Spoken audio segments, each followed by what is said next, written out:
하나님의 말씀은 베드로후서 1장 10절에서 11절입니다. 그러므로 형제들아 더욱 힘써 너희 부르심과 택하심을 굳게 하라. 너희가 이것을 행한즉 언제든지 실족하지 아니하리라. 이같이 하면 우리 주 곧 구주 예수 그리스도의 영원한 나라에 들어감을 넉넉히 너희에게 주시리라. 아멘. 역사적으로 그리스도인의 신앙은 고난이 있을 때 진가가 드러나곤 했습니다. 초대교회를 보면 로마 제국의 박해를 피해서 예수님을 믿으면 박해를 받았으니까 그 박해를 피해서 카타콤이라는 지하교회를 만들어서 신앙을 지켰고요. 청교도들 또한 순교의 정신을 가지고 믿음의 씨앗에 물을 주면서 자랐고요. 지금도 오늘날도 그런 일들이 일어나고 있는 땅이 바로 파키스탄이라든지 북한이라든지 이렇게 기독교의 대표적인 박해 국가들입니다. 북한만 해도 이불을 뒤집어 쓰고 목소리가 새어나가지 않게 찬송을 할 수밖에 없는 상황이거든요. 걸리면 죽습니다. 자, 그렇다면 지금 코로나라는 역대 미문의 재앙에 대해서 생각을 해보자면 예수님을 믿건 안 믿건 모든 사람들의 고통을 주고 있는데 그리스도인들에게 있어서 특별히 코로나는 안 믿는 사람들과는 달리 특별히 기도 제목이 됩니다. 왜 모든 사람들이 예수를 믿건 안 믿건 똑같이 고통을 받는데 기독교인에게 이것은 왜 특별한 기도 제목이 되는가? 안 믿는 사람들도 코로나가 물러가기를 위해서 소망하고 있어요. 근데 그것과는 별개로 그리스도인들은 또 다른 특별한 기도 제목이 있어요. 자, 생각해 볼까요? 코로나를 통해서 한국교회가 어떤 이미지로 비춰지고 있어요? 긍정적이에요? 부정적이에요? 아쉽게도 안타깝게도 부정적이죠. 많은 실망을 안겨주었고 하나님의 영광을 이렇게 실추시켰어요. 예수님께서는 뭐라 가르치셨냐면 안식일을 위해서 사람이 있는 것이 아니라 사람을 위해서 하나님이 안식일을 만드셨다라고 가르쳤어요. 또한 예수님은 뭐라 가르치셨냐면 더 이상 성전 건물은 존재하지 않을 것이고 성전의 돌 위에 돌 하나도 남김없이 다 무너질 것이다 라고 가르치셨고 더 나아가 예수님 스스로 자신이 성전 그 자체라는 것을 가르치셨다라는 거예요. 그래서 초대교회와 청교도들은 이런 진리가 주는 자유함이 있었기 때문에 어떤 박해나 제약 속에서도 복음을 위해서 받는 고난을 극복할 수 있었어요. 그리고 그것이 그들 시대의 성령의 역사가 뜨겁게 일어났었던 원동력이 되었었던 것이죠. 우리는 어떤 상황 속에도 이처럼 복음과 함께 고난을 받을 때 능히 그것을 자신감 있게 이겨내고 극복하고 더 나아가 사람들에게 하나님께 영광을 돌리는 그런 자유함과 자신감이 있는지 한번 물어보자는 거예요. 코로나로 인해서 교회에 우리가 3주 연속 동안 모이지 못하게 되었습니다. 지난주부터 오늘 다음 주까지 코로나로 인해서 비대면 예배 원칙으로 우리가 교회에 예배를 못 드리게 됐어요. 많은 그리스도인들이 이거에 대해서 교회 탄압, 교회 박해라고 해요. 정치적인 얘기는 하지 않습니다. 그러나 생각해 보자는 거예요. 그것이 과연 하나님의 입장에 서서 그리스도인들이 질문한 결과인가? 하나님은 우리가 그런 의문을 갖기를 원하시는가? 아니면 하나님께서는 다른 것에 집중하는데 우리가 놓치고 있다면 그것이 무엇인가? 라는 거예요. 코로나로 인해서 교회에 모이지 못하게 되는 것이 정부가 우리에게 제약을 건 부분이죠. 그런데 말입니다. 두 가지를 생각해야 돼요. 하나, 정부는 교회뿐만 아니라 모든 식당, 모든 것들에 제약을 걸고 있어요. 스키장 같은 경우는 아예 문을 못 열어요. 그들은 영세 사업자이기 때문에 소득이 없으면은 돈을 줄 수가 없어요. 많이 힘들어지죠. 교회는 영세가 아니라 비영리이기 때문에, 영리가 아니라 비영리이기 때문에 그럴 이유가 없어요. 그러나 스키장이나 이런 사람들이 일을 해야 먹고 살 수 있는 그런 영리 사업에 있어서는 교회보다 더 큰 타격을 받게 되는 것이죠. 두 번째, 교회가 이렇게 예배를 금지당한다고 하는 것이 어떤 목적 때문에 예배를 금지당하는 것인가에 대해서 생각해 볼 필요가 있어요. 우리가 예배를 드리지 말라고 하는 것이 그들은 이렇게 말합니다. 온라인 예배를 대신 드려달라. 자, 여러분, 이것이 신앙을 포기하는 것일까요? 우리는 이것을 두고 초대교회와 오늘날 코로나 시대의 한국교회의 상황을 비교해야 된다고 생각합니다. 물론 복음을 위해서 고난을 받는다라는 부분에선 달라요. 오늘날 코로나 시대 때 예배를 비대면 원칙으로 해달라라는 정부의 입장, 전 정부를 두둔하거나 이런 입장 아닙니다. 그러나 그런 입장에 대해서 중립적으로 볼 때 이재철 목사님 같은 목사님들께서는 이것은 우리의 믿음을 박해하는 것이 아니다라고 주장을 하세요. 저도 그렇다고 봅니다. 왜요? 온라인으로 우리가 믿음을 고백하고 하는 것에 대해서 북한처럼 와서 잡아가거나 우리를 죽이거나 하지 않아요. 교회를 무너뜨리거나 교회를 파괴하지 않아요. 다시 생각해 볼까요?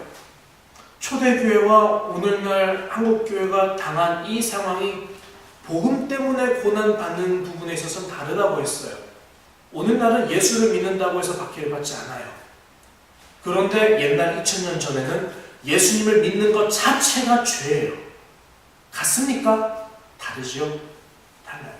근데 무엇은 비슷한 상황이냐, 똑같은 상황이냐? 예배당에 모이지 못하는 것을 두고 한다면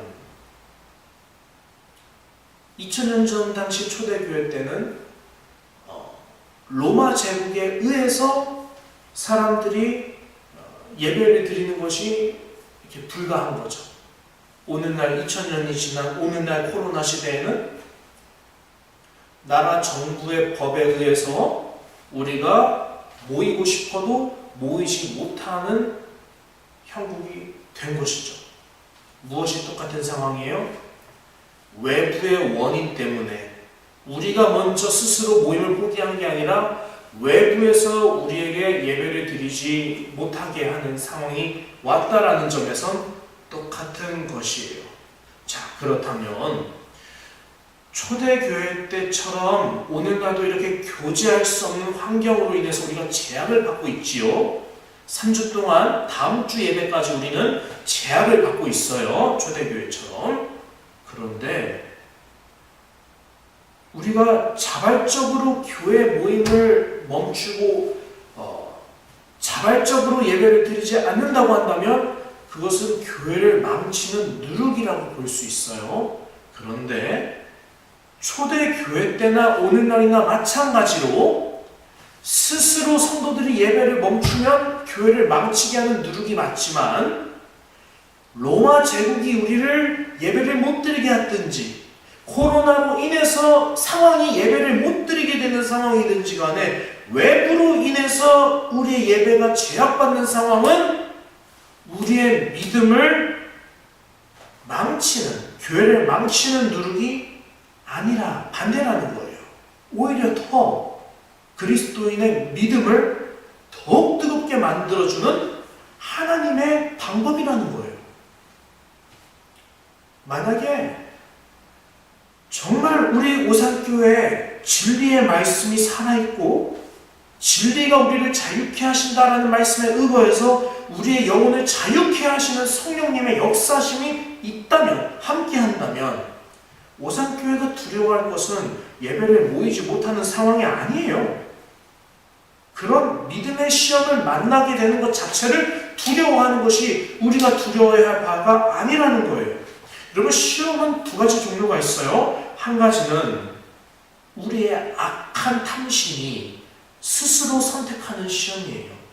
이것을 두고 저는 적용하자면 우리가 예배 드리기 귀찮다고 해서 먼저 예배 안 드리고 모이기가 귀찮다고 해서 모이기를 힘쓰지 않고 하나님의 말씀을 듣기 귀찮으니까 교회 나가지 않고 이런 것들을 두고 스스로 선택하는 시험이라고 봅니다. 그런데 시험의 두 번째 종류가 뭐냐면 우리는 예배를 드리고자 해요. 우리는 뜨거운 마음이 있어요. 우리에게 믿음의 확신이 있어요. 예배를 사모하는 사람들이에요. 이런 뜨거운 마음이 있는데 하나님이 우리의 믿음을 더 단단하고 다이아몬드처럼 견고하게 세우시기 위해서 우리에게 시험을 허락하시는 것, 그것이 두 번째 종류의 시험이에요. 코로나로 인해서 당하는 오산교회가 겪고 있는, 오산교회를 비롯한 모든 교회들이 겪고 있는 시험은 명백히 후자입니다. 우리가 예배를 드리기 싫어서 비대면 예배하는 것이 아니라, 비대면 예배가 아니라 대면 예배가 허락하면 얼마든지 우리 모이잖아요. 그런데 그것이 허락되지 않으면 우리는 비대면 예배를 드리죠. 이런 상황은 우리가 스스로 선택해서 예배를 안 드리는 시험이 아니라 하나님의 어떤 뜻이 있어서 외부의 힘을 통해서 우리가 비대면 예배를 할 수밖에 없는 상황이 펼쳐진 상황이라는 거예요. 자, 이런 상황을 두고 고린도전서 10장 13절에서 14절 말씀을 한번 우리가 염두에 봐야겠어요. 사람이 감당할 시험 밖에는 너희가 당한 것이 없나니 오직 하나님은 믿구사 너희가 감당하지 못할 시험 당함을 허락지 아니하시고 시험 당할 즈음에 또한 피할 길을 내사 너희로 능히 감당하게 하시느니라. 그런즉 내 사랑하는 자들아 우상 숭배하는 일을 피하라. 아멘. 사실 현실적으로 보면 예배 제약이 걸리는 건 교회에 있어서 많은 부담을 가지게 돼요. 우리에게 많은 근심을 하게 돼요. 목회자 입장에서 무엇이 근심되느냐? 모이기를 사모하는 마음이 희미해져서 성도들이 교회 나오기를 점점 귀찮아하게 되면 어떡하지? 고민 안 할 수가 없어요. 현실적으로 성도님들의 입장에서도 나름대로 교회 예배를 계속 못 나가게 되면은 근심하는 것이 있으실 거예요. 내가 믿음이 떨어지면 어떡하지? 내가 예배를 소중히 여기는 마음이 사라지면 어떡하지? 교회에서 온라인 예배를 이렇게 제공하는데 이 온라인 예배마저도 내가 대충 드리면 어떻게 하지? 이런 현실적인 근심거리들이 있다라는 거예요. 어쩌면 현실적으로 이런 생각을 하는 것이 교회를 위해서 하는 것이라고 우리가 여길 수도 있어요. 하지만 그것이 하나님의 입장은 아니에요. 다시 말씀드립니다. 이것은 하나님의 섭리예요. 우리가 스스로 자신의 악한 본성 때문에 예배를 싫어해서 안 모이는 것은 하나님의 섭리가 아니라 우리가 스스로 선택한, 우리가 스스로 들어간 시험이에요. 그러나 그거와는 별개로, 그거와는 달리 하나님께서 우리를 이렇게 모이지 못하는 상황으로 인도하시기를 허락하시는 경우, 우리는 사람의 입장에서 볼 때랑 하나님의 입장에서 볼 때 잘 선택해야 되는 것이에요. 하나님께서는 우리가 어떤 걱정을 하길 원하실까? 이렇게 모이지 못하게 돼서 이러면 안 되는데 안 되는 거 맞죠? 근데 더 나아가서 우리의 믿음이 작아질 수 있겠다. 근심하는 것으로 끝나는 것, 그것은 하나님의 입장이 아니에요. 하나님은 우리가 한 단계 더 멀리 보길 바라세요. 만약에 우리가 여기서 근심하는 것 때문에 염려하고 발을 동동 굴리고 그런다고 한다면 그것은 하나님께서 앞으로 광야의 생활을 거쳐야 할 이스라엘 백성들을 두고 너희는 두려워하지 말아라, 놀라지 말아라 라고 말씀하신 부분을 망각한 것 아닐까 생각합니다. 또한 골리앗이라는 무시무시한 장군 앞에서 너에겐 칼과 창과 단창이 있지만 나는 내 하나님 여호와 이름으로 내게 나아가노니 나와 맞서서 싸워라. 내가 이긴다. 하나님이 오늘 나에게 승리를 주실 것이다. 이런 담대한 신앙 고백을 하나님은 하길 원하시죠. 하나님은요, 우리가 어떤 상황에서도 하나님을 잘 믿을 수 있는 믿음이 생기길 원하시는 분 아닐까요? 당연하죠. 하나님이 만약 우리를 온실 속에서만 키우고 싶어 하신다면 왜 우리에게 시험을 허락하시겠어요? 하나님이 우리가 늘 평안한 가운데서 하나님을 잘 섬길 수 있기를 원하신다면 하나님이 왜 이스라엘에게 광야길을 선택하게 하시고 왜 하나님께서 모세를 통해서 이스라엘을 출애굽하게 하실 때 바로 가나안으로 가게 하지 아니하시고 돌아서 가게 하실까요? 왜 홍해를 건너게 사제로 모셨을까요? 하나님의 섭리가 때로는 우리에게, 오산교회를 비롯한 오늘날 한국교회에게는 우리는 모여서 힘써서 예배해도 믿음이 자랄까 말까 모자랄 판에 하나님 왜 우리에게 비대면 예배를 할 수밖에 없는 상황으로 몰아가십니까? 라고 묻는다면 하나님의 입장에서 우리는 뭐라고 물어볼까요? 사람의 입장으로 너무 생각하시면 안 된다는 겁니다. 하나님의 입장에서 생각해 봐야 된다는 거예요. 초대교회에게 로마의 박해를 허락하신 하나님께서 초대교회가 이를 능히 해결할 수 없다고 생각하셨을까요? 아니죠. 초대교회가 오히려 이를 능히 감당할 수 있는 힘이 있다고 아셨기 때문에 감당할 수 있는 시험 밖에는 너에게 허락하지 아니하신다라고 말씀하시지 않았나요?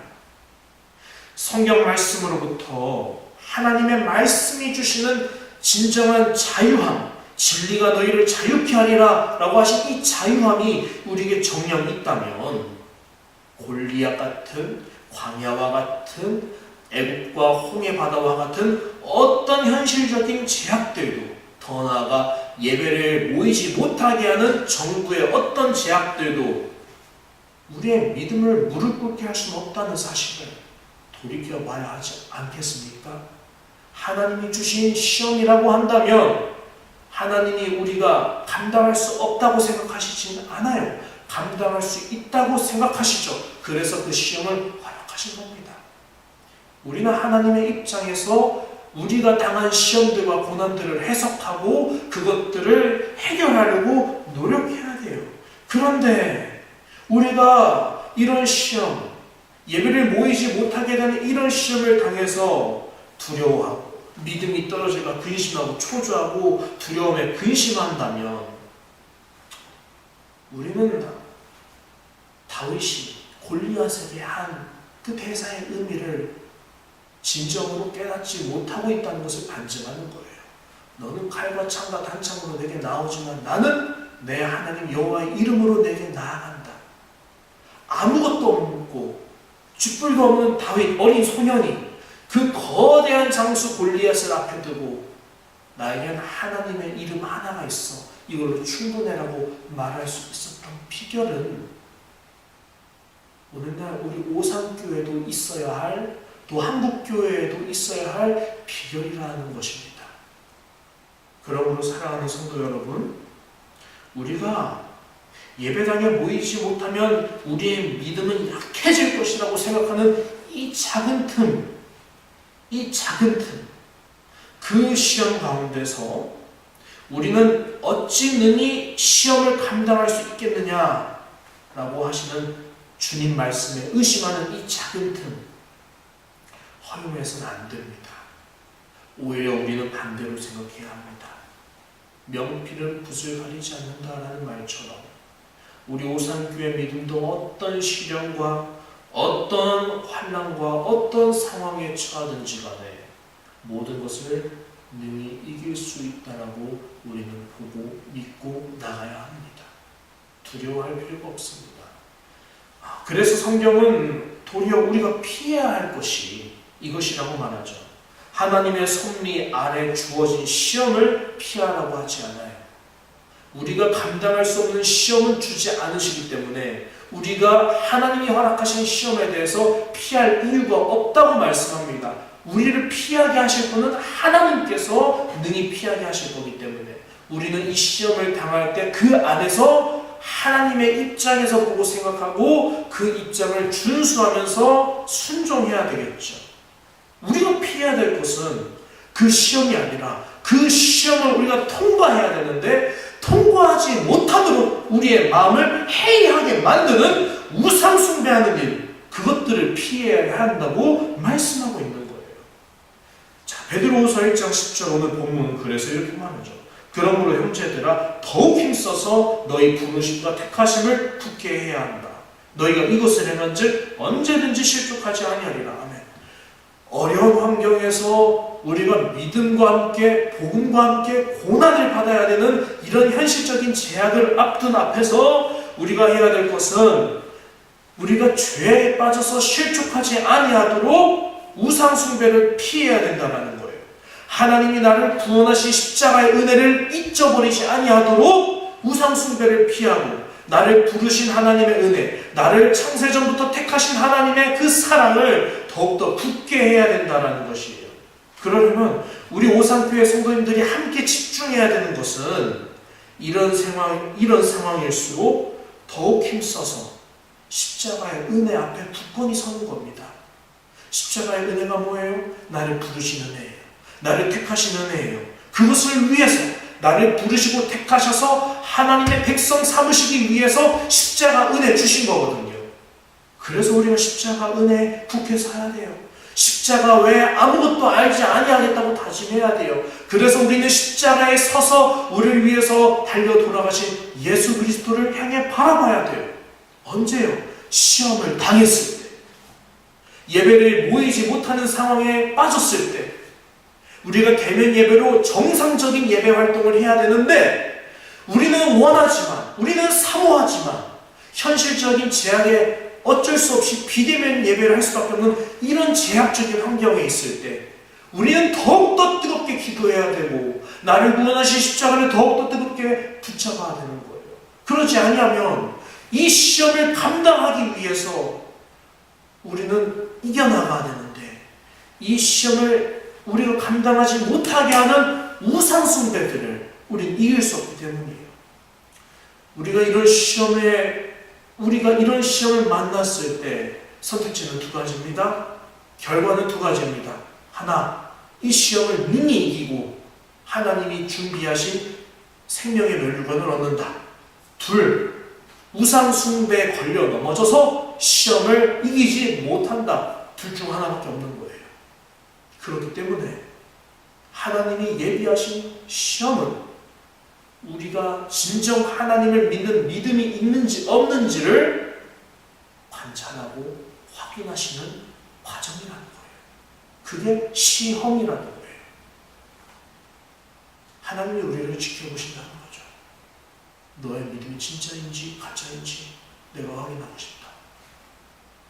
아브라함에게 너의 아들 이삭을 내게 바치라. 하나님이 실제로 사람을 인신제사하는 걸 가장 미워하시죠. 그런데도 불구하고 아브라함에게 그렇게까지 극단적으로 명령하셨던 것은 아브라함이 진정 나를 자기 아들보다 더 사랑하는지를 확인하고 싶으셨기 때문이죠. 그걸 확인한 순간 바로 아브라함을 불러서 네 아들에게 이삭에게 손을 대지 말라, 칼을 대지 말라. 내가 이제야 너가 나 하나님을 사랑하는 줄을 내가 알았다 라고 말씀하셨죠. 오늘날 이렇게 비대면 예배할 수밖에 없는 상황은 오히려 초대교회 때 로마의 박해로부터 오히려 더 초대교회 믿음이 성장하고 뜨거워져서 온 로마 시내를 복음으로 뒤집어 놓을 수 있었던 것처럼 오늘날 이 코로나 시대에 교회들이 비대면 예배할 수밖에 없는 상황은 오히려 우리 그리스도인들의 지난 나태한 영적 상황을 타개할 수 있는 하나님의 섭리, 우리가 더욱더 예배를 사모할 수밖에 없게 만드시는 하나님의 지혜, 지난 동안 우리가 하나님보다 예배드리기보다 내 자신을 거룩하게 힘써서 하나님께 바치기보다 세상 것들에 더 내어주길 좋아하고 우상 숭배에 빠져서 희낙락거리고 믿음의 열심을 위해서 갈고 닦지 않았던 지난 날들을 회개하게 하시는, 우리를 다시 회복시키시고자 하시는 하나님의 놀라우신 은혜가 아닐까 합니다. 결론을 내겠습니다. 그러므로 우리는 어떻게 해야 될까요? 비록 온라인 예배라는 최소한의 예배라 할지라도 정성을 다해 드리셔야 돼요. 세수를 깨끗하게 하고 온 매못에 제대로 가다듬고 식탁에 둘러앉아서 마음을 담아 하나님을 찾아야 해요. 작은 것에 충성된 자일수록 큰 것에도 충성된 자일 수 있다고 하셨잖아요. 우리는 이 사실을, 지금 우리가 겪고 있는 이 상황을, 복음을 위해서 고난을 겪어야 되는 이 현실을 우리는 능히 감당할 수 있는 믿음이 있습니다 라는 걸 하나님 앞에서 드러낼 수 있기를 바라요. 하나님 앞에서 우리의 믿음이 확인돼요.